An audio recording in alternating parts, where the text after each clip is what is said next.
के पहले हम सोच लेते, विचार कर लेते, तो हमें दुख रहने की जरूरत क्या थी। अब कर्म कर लेने के बाद फल भोगने के लिए हम स्वतंत्र हो जाते हैं।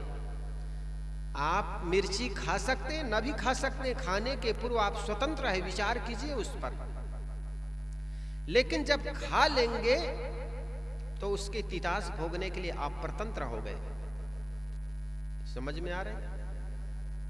जब तक कर्म नहीं किए हो तब तक आप स्वतंत्र है, उस पर चिंतन कीजिए, मनन कीजिए, इसके करने से मुझे क्या फायदा है, न करने से क्या घाटा है, इसको करने से परहित है कि नहीं, समाज के कल्याण का काम हो सकता है कि नहीं, मेरे अपने कल्याण हो सकता है कि नहीं।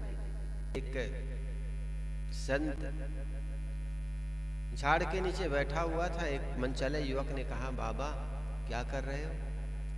उन्होंने कहा, भजन कर रहा हूं, माला फेर रहा हूं। संत ने कहा, ना हाथ में माला है, ना कोई मुख से भजन गा रहे हो, कहते हो माला फेर रहा हूं, भजन कर रहा हूं।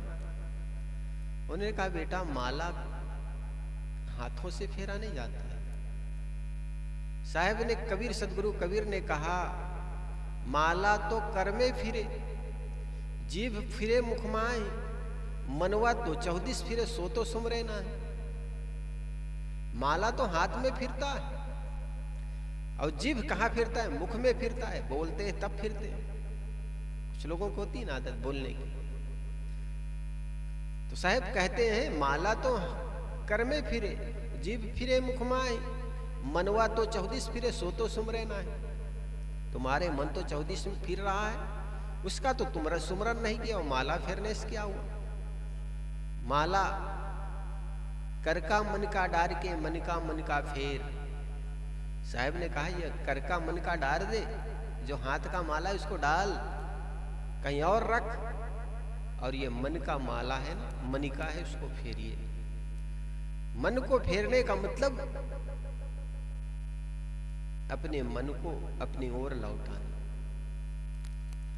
देखो, संत मार्ग में कोई साधक आता है तो उसको मुंडन किया जाता है, मूड़ना, उसको कहते हैं, मूड़ना कहते हैं ना। जब कोई भी साधना क्षेत्र में आते हैं, संत गुरुजनों के सानिध्य आते हैं, तो उसको मूड़ा जाता है।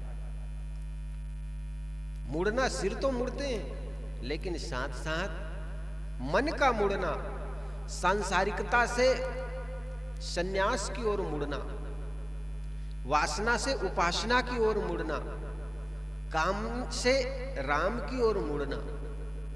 वो केवल सिर बस नहीं मोड़े जाते। एक साधक था, वो हर 2 दिन में मुड़ता था, दाढ़ी बना लेता था, घोंट लेता था, सिर का बाल घोंट लेता था, लेकिन वो अंदर से मुड़ता नहीं था।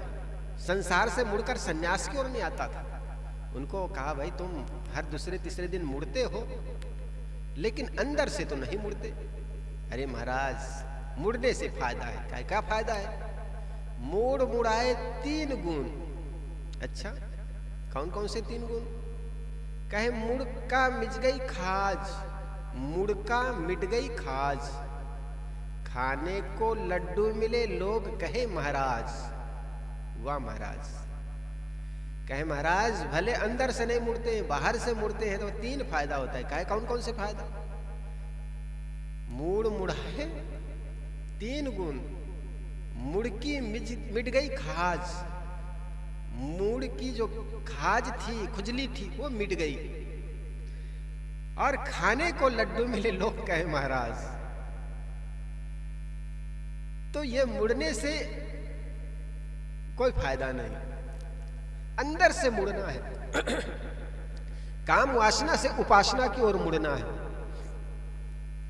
भोग से योग की ओर मुड़ना है, और संसारिकता से संन्यास की ओर मुड़ना है। वासना से उपासना की ओर मुड़ना है, कामना से उपासना की ओर मुड़ना है, काम से राम की ओर मुड़ना है। इसलिए गोस्वामी तुलसीदास जी महाराज ने कहा, जौं लो तारा जगमगाए, सतगुरु कबीर ने कहा, जौं लो तारा जगमगाए त्यों लो उगे न सूर। जब जब आकाश में तारे उगते हैं तो चंद्रमा सूरज नहीं उगते हैं, है ना। रात्रि के समय में चंद्रमा में के साथ में तारे टिमटिमाते हैं। उस समय सूरज नहीं दिखाई पड़ते। अच्छा, गोस्वामी जी ने इसके राम और काम के बारे में बड़े सुंदर बताया। जहां राम नहीं काम है, जहां काम नहीं राम, तुलसी दोनों न बने रवि रजनी एक ठाम। गोस्वामी तुलसीदास जी महाराज कहते हैं राम और राम काम एक जगह नहीं रह सकते। जिस प्रकार अंधेला और सूर्य का प्रकाश एक जगह पर नहीं रह सकते हैं, ठीक इसी प्रकार राम और काम एक ही मना स्थिति में नहीं हो सकती है। वो कैसे? क्योंकि जिस प्रकार सूरज का उदय जब होता है तो अंधकार भग जाता है, और जब अंधकार होता है तो सूरज का प्रकाश नहीं रह जाता है। ठीक इसी प्रकार जिसके मन में काम वासना होगी, उसके राम मन में उपासना और राम कैसे हो सकते? हमारे मन में अगर काम वासना चल रही है तो प्रार्थना का उदय नहीं होगी, और हमारे मन में काम है तो राम नहीं आ पाएंगे, और जब राम आ जाएंगे तो काम विदा हो जाएंगे। हम प्रार्थना भी करते हैं तो उसमें कामना छुपी होती है। जैसी बहुत प्रसिद्ध हो, ओम जय जगदीश हरे, स्वामी जय जगदीश हरे,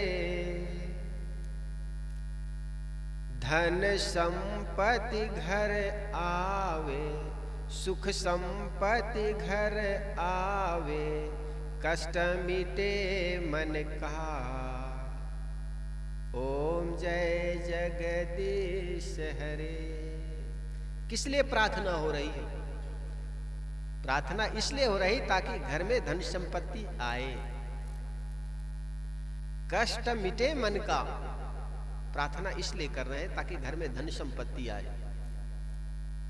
अब बताओ, ये प्रार्थना है कि कामना है? अब धन संपत्ति की कामना करोगे और उसको तुम प्रार्थना कह रहे हो। मंदिर में गए, संत और सदगुरु संतों के पास गए और उनके पास कहे मुझे बाबा आशीर्वाद दो, पुत्र चाहिए, बाबा मुझे धन चाहिए, बाबा मुझे विद्या चाहिए, बाबा बच्चे की पढ़ाई पूरी हो गई अब नौकरी चाहिए, लड़के की नौकरी लग गई अब एक बिंदनी चाहिए, बहू चाहिए। ये कामना है कि प्रार्थना? हम मंदिर में चले गए, संतों के पास चले गए और कह रहे धन संपत्ति घर आवे। बताओ, इतना में ही रुक जाते तो भी बात ठीक। कष्ट मिटे मन का। और जब घर में धन संपत्ति ना आए तो किसी के मुख से भगवान नहीं निकलेगा। भगवान को भी हम तब याद करते हैं जब हमको जरूरत पड़ती भगवान की। जब जरूरत ना पड़े तो भगवान को भी भूल जाते हैं। सदगुरु कबीर ने कहा ना, सुख में दुख में सुमरण सब करे, सुख में करे न को, जो सुख में सुमरन करे तो दुख काहे को हो। साहब कहते हैं सुख में सुमरन नहीं करता है आदमी, दुख में सुमरन करता है। जब में मन में व्याकुलता आ जाती है, जब मन में शोक आ जाता है, मन में जब दुख आ जाता है, कष्ट शरीर में जब कष्ट आ जाता है, तब उनको संत गुरुजन याद आते हैं। तब उनको अपने कर्म संस्कार के बारे में याद आता है कि हमने कर्म वहां पर गलत किया, हम उनके साथ गलत किए। जब उसका परिणाम आता है तब हमें पीड़ा होती है। काश कर्म करने के पहले हम सोच लेते, विचार कर लेते तो हमें दुख रहने की जरूरत क्या थी। अब कर्म कर लेने के बाद फल भोगने के लिए हम स्वतंत्र हो जाते हैं। आप मिर्ची खा सकते हैं, न भी खा सकते हैं, खाने के पूर्व आप स्वतंत्र है, विचार कीजिए उस पर। लेकिन जब खा लेंगे तो उसके तितास भोगने के लिए आप स्वतंत्र हो गए। समझ में आ रहे हैं? जब तक कर्म नहीं किए हो तब तक आप स्वतंत्र है, उस पर चिंतन कीजिए, मनन कीजिए, इसके करने से मुझे क्या फायदा है, न करने से क्या घाटा है, इसको करने से परहित है कि नहीं, समाज के कल्याण का काम हो सकता है कि नहीं, मेरे अपने कल्याण हो सकता है कि नहीं। ऐसा तो नहीं इस कर्म को करने से मेरा मन मलिन हो जाएगा, इस कर्म करने से दूसरा का अपकार हो जाएगा, इस कर्म को करने से मेरा अकल्याण हो जाएगा, बंधन का कारण बनेगा। इन सारी बातों का विचार करोगे और विचार करके जो बातें करोगे, काम करोगे, तो निश्चित उस काम में सफलता मिलेगी और साथ साथ आपको संतुष्टि भी मिलेगी, है ना। एक आदमी है जो केवल कर्म करता है, विचार नहीं करता है, वो आदमी मरा हुआ है। मरा हुआ कौन है? राहु और केतु की घटना सुनते हो। कहा जाता है अमृत का वितरण हो रहा था, और अमृत का वितरण हो रहा था, राहु केतु नाम का कोई राक्षस आकर के अमृत ग्रहण करना चाहा। तो कहा जाता है मोहिनी रूप बना करके अमृत का वितरण कर रहा था विष्णु जी। उनको पता चल गया, चक्र निकाल करके उनका धड़ अलग कर दिया, सिर अलग हो गया, धड़ अलग हो गया। इनका एक संत बड़े अच्छे अपनी बात कह रहे थे, राहु केतु कौन है? सिर है जो केवल विचार करता है, राहु सिर हो गया और केतु धड़ हो गया, अमृत पूरा पी नहीं पाए। और कहा जाता है केवल ऊपर आदमी सिर के कंधे का ऊपर का जो भाग विचार करता है, और नीचे का भाग जो है वो कर्म इंद्रियां है, वो केवल कर्म करता है। और जो आदमी कर्म करता है, विचार नहीं करता है, और एक आदमी केवल विचार करता है, कर्म नहीं करता, दोनों मरा हुआ है। इसलिए हमें कर्म करना है, वो विचार करके करना है। एक आदमी था, एक सहयोगी मजदूर खोजने गया, मिल गया उनको। तो वर्कर्स ने पूछा क्या काम करना है? कहे काम करने के लिए तो मैं हूं ना, काम करने के लिए मैं काफी हूं, काम करने के लिए आपको केवल विचार करना है, विचार करना है। उस आदमी ने कहा बहुत सस्ता काम है, कोई बात नहीं, कर लेंगे, बैठे बैठे तो विचार ही करना है। हाँ, वेतन क्या दोगे? उन्होंने कहा 3000 दूंगा। उनका 3000 बहुत अच्छा है, जब विचार ही करना है बैठे बैठे और 3000 मिल जाए तो बहुत अच्छी बात है। अच्छा तुम क्या करते हो? उस काम खोजने, मजदूर खोजने आया था, उसको पूछा तुम क्या करते हो? उन्होंने कहा मैं भी नौकरी करता हूं। कहे तुमको कितना मिलता है? कहे मुझे 1500 मिलता है। तो उस मजदूर ने पूछा जब तुमको 1500 मिलता है तो मुझे 3000 कैसे दोगे और कहां से दोगे? उस आदमी ने कहा ये तो तुम सोचो, सोचने और विचारने का तुम्हारा काम है, मैं तो केवल काम करूंगा। ऐसा विचार करने से कोई काम नहीं बनेगा, केवल तर्क वितर्क से कोई काम बनने वाला नहीं है, केवल विचार करने से बात बनने वाली नहीं है, विचार के साथ साथ करने की भी जरूरत है। देख लड़का था, शहर में रह करके हॉस्टल में पढ़ा करता था। आज घर आया तो माँ कहती बेटा घर आए तो कम से कम पहले फोन कर लिए होते, और फोन करके आते तो तुम्हारे के लिए कम से कम जलपान बना करके रखती। लड़का कहता है माँ अपना घर है, जब चाहे आ जाऊं, जब चाहे चला जाऊं, तो फोन की क्या जरूरत? लड़का की भी बात ठीक, लेकिन माँ की ममता। माँ कहती बेटा कम से कम घर आए तो कुछ जलपान बना करके रखते। माँ बड़ी भोली भाली थी। लड़का अंदर आया, कुर्सी पर बैठा, माँ कहती बेटा पहले जलपान कर लो। और लड़का तो पढ़ लिख कर आया था, तो पढ़ा लिखा का अहंकार बड़ा अजब होता है, गजब होता है। लड़का अहंकार से भरा हुआ था और सोचता था कि ये माँ को ना बताऊं मैं क्या पढ़ करके आया हूं, तो माँ क्या जानेगी। लड़का लॉ कॉलेज पढ़ करके आया था, दर्शन शास्त्र, तर्क शास्त्र जिसको कहते हैं। तो लड़का के मन में हुआ कि माँ को न बताऊं तो माँ जान नहीं पाएगी। तो लड़का कहता है माँ तुम जानती हो मैं कौन सी विद्या पढ़ करके आया हूं? माँ कहती बेटा कौन सी विद्या पढ़ करके आए हो? तो लड़का कहता है माँ मैं बहुत बड़ी विद्या पढ़ करके आया हूं, जिससे 2 का 3 बना सकता हूं। माँ कहती बेटा पहले जलपान करना। लड़का सुना ही रहा था, उतने में माँ 2 लड्डू ले आई और 2 लड्डू प्लेट में ला करके रख दी टेबल पर। और माँ कहती बेटा पहले जलपान कर लो फिर बातें होंगी। लेकिन जिस लड़के के मन में अहंकार भरा हो वो दूसरे को कहाँ समझ पाता।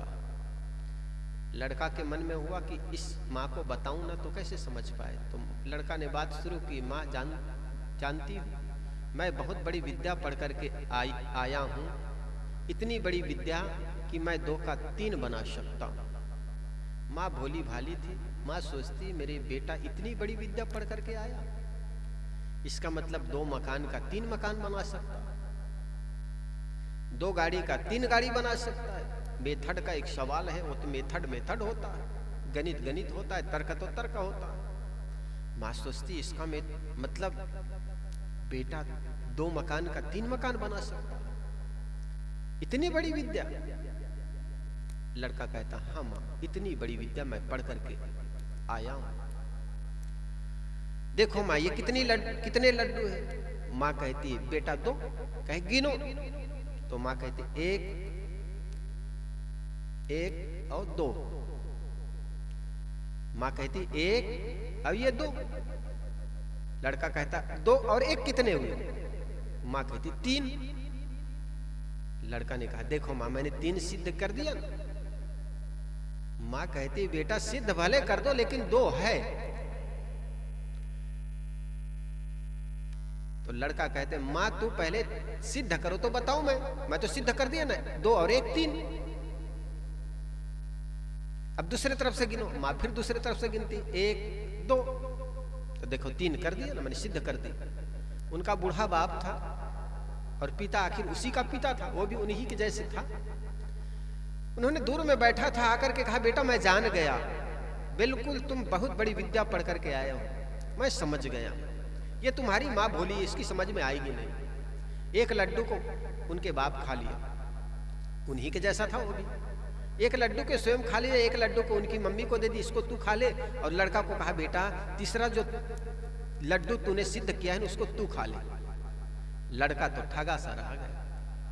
तर्क कोई जीने की चीज थोड़ी है, तर्क से कोई पेट थोड़े भरता। तर्क तो तर्क होता। तो ये खाली तर्क, केवल विचार, आंखें तो है, वैसा ही है जैसे एक आदमी की आंखें हो लेकिन पैर ना हो। वो देख तो सकता है बहुत दूर दूर तक लेकिन चल नहीं सकता। और दूसरा आदमी जिनके पैर तो है लेकिन आंखें नहीं, वो चलेगा कहां? देख तो सकता नहीं, वो चलेगा तो गिरेगा खाई खंडक में या कंकड़ कांटों में उलझ करके मर जाएगा। हमारे जीवन के साथ भी ऐसी घटना घट रही है।